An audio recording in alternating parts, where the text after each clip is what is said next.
நம்ம தம்பி ஒய்ஃபு அம்மா பையன் மருமக பொண்ணு எல்லாம் வந்திருக்காங்க, ஊர்லேருந்து வந்திருக்காங்க. அவங்க எல்லாருக்கும் தட்சணை வச்சு எல்லாம் கொடுக்குறாங்க. அவங்க மூதாதையர்களுடைய ஆத்மாக்கள்லாம் சாந்தி அடையாமல் தான் அந்த சாந்தி அடைஞ்சிடணும். அந்த மூதாதையர்களுடைய அணுக்கள் அந்த குடும்பத்துக்கு மேலும் மேலும் நல்லா கிடைச்சி அந்த மேலும் மேலும் ரொம்ப பிரகாசமாக இருக்கிறதுக்குள்ள வழியை காட்டுறதுக்கு எல்லோரும் அந்த மூதாதையர்கள் எல்லாருக்கும் பிரார்த்தனை பண்ணிக்கணும். எல்லோரும் இந்த குடும்பம் நல்லா இருக்குன்னு சொல்லிட்டு உண்ணாமுலை நல்லால் அன்னதானத்திற்கு உதவி செய்யும் மலைச்சாமி ஐயாவின் குடும்பத்தில் உள்ள அனைவரது அறியாது சேர்ந்த சர்வ தோஷங்கள் நீங்கி சர்வ ரோகங்கள் நீங்கி தோஷங்கள் நீங்கி அவரது வாழ்க்கையில் தனம் தானியம் சந்தானம் ஜெயம் தைரியம் பலம் ராஜ்யம் வாகனம் ஆகிய அஷ்ட ஐஸ்வர்யங்கள் பெற்று சம்பூர்ண ஆரோக்கியம் பெற்று புத்திர பாக்கியம் பெற்று அவளது வாழ்க்கையில் எல்லா நலமும் வளமும் பெற எல்லாம் வல்ல அருணாச்சலேஸ்வரரையும் பித்ரு தேவதைகளையும் பிரார்த்திப்போம். ஓம் ஹர ஹர நம பார்வதி பதயே. ஓம் ஹர ஹர நம பார்வதி பதயே. அண்ணாமலையும் அண்ணா போற்றி. என்னாடுடைய சிவனே போற்றி. ஏகம் வஸ்துரை எந்தாய் போற்றி.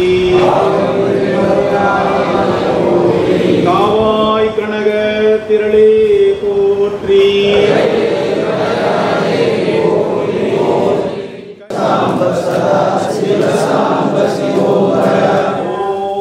ஓம் ஹர ஹர நம பார்வதி பதயே.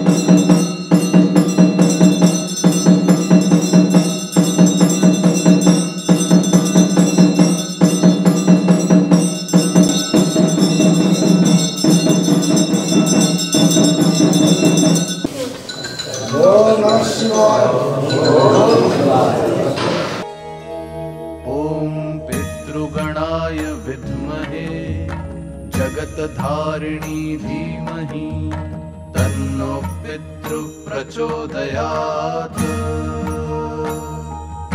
ओम पितृगणाय विद्महे जगतधारिणी धीमहि तन्नो पितृ प्रचोदयात्।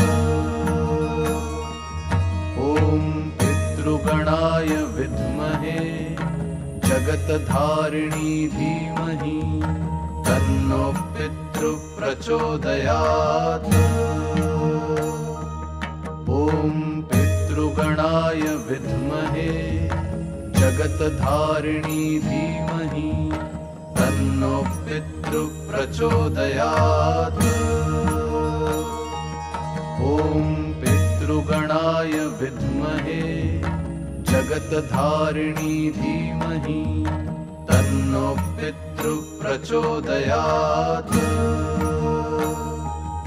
ओम पितृगणाय विद्महे जगतधारिणी धीमहि तन्नो पितृ प्रचोदयात्। ओम पितृगणाय विद्महे जगतधारिणी धीमहि तन्नो पितृ प्रचोदयात्। ओम पितृगणाय विद्महे जगतधारिणी धीमहि तन्नो पितृ पितृप्रचोदयात् ॐ पितृगणाय विद्महे जगत्धारिणी धीमहि तन्नो पितृप्रचोदयात्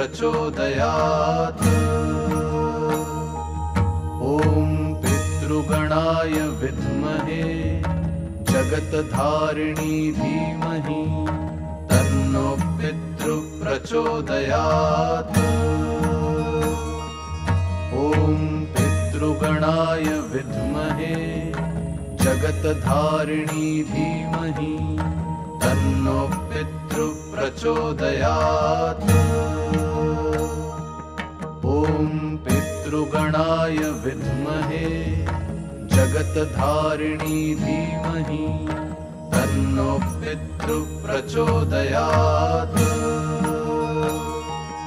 ॐ पितृगणाय विद्महे जगत्धारिणी धीमहि तन्नो पितृप्रचोदयात् ॐ पितृगणाय विद्महे जगत्धारिणी धीमहि तन्नो पितृप्रचोदयात्